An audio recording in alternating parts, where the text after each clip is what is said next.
In this guide, I'm going to show you guys how to create new NFL account on iPhone.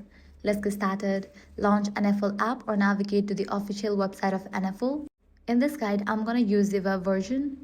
Launch your preferred browser, type in NFL sign up, then head over to its official website. Now once you're over here, click on three bars. Then click on the option sign in given at the bottom left. Now click on sign up. You'll be directed to this page where you will need to fill up all these details.